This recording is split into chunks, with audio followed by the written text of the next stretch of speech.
Eu quero te contar sobre uma atitude que eu tomei inconscientemente, mas que deu muito resultado e eu quero compartilhar com vocês. Eu mudei a minha atitude e isso fez com que eu mudasse completamente a minha maneira de ter as minhas relações. Isso fez com que eu tivesse um salto evolutivo muito grande e que a qualidade das minhas relações fosse melhor, né? Então, veja bem, eu vivia as minhas relações como se eu estivesse num campo de batalha. Eu vivenciei isso durante muitos anos da minha vida com a própria família, né? A origem italiana, todo mundo com personalidade forte. Então, a gente vivia como se estivesse, a gente se juntava, né? E vivia todo mundo como se estivesse numa batalha. E nessa batalha todo mundo queria palco e todo mundo queria ser o último a falar, ninguém queria perder, né? Todo mundo estava ali sempre naquele debate e não saía do lugar. Com o passar do tempo, eu fui percebendo que isso se tornou muito cansativo, era muito desgastante, eu agia por impulso, como um veículo desgovernado, que eu costumo falar, né? Então, era sempre aquela reação. Sempre tinha uma reação, falava uma coisa e eu reagia, e todo mundo agia dessa forma, era assim que a gente vivia.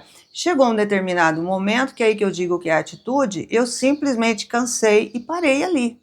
Eu silenciei.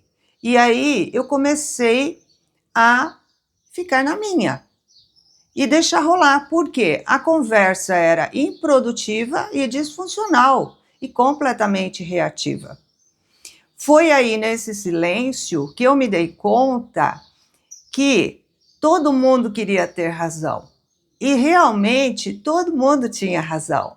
A questão é que, por falar demais, por estar sempre no masculino, né, que é aí que eu percebi a necessidade do pulsar entre o masculino e o feminino. O que é o masculino? O masculino é falar, o feminino é ouvir. E todo mundo ali estava no masculino, todo mundo queria falar. E foi aí que eu percebi que, por não haver esse pulsar do masculino e o feminino, as pessoas não conseguiam perceber que todo mundo tinha razão.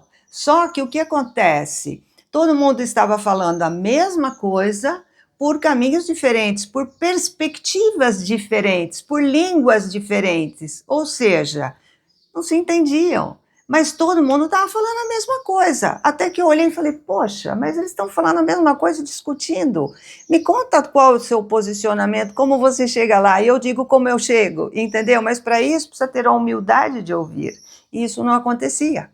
Então, era sempre essa reação. Então, ali que eu descobri que o segredo de um bom diálogo, para que você tenha um diálogo responsivo, é necessário que você tenha esse pulsar, masculino e o feminino. Então, você fala e ouve, quando é possível. Quando não é possível, quando você está numa dinâmica que isso não acontece, não adianta você discutir. Silencie, economize sua energia, né? Isso faz sentido para você?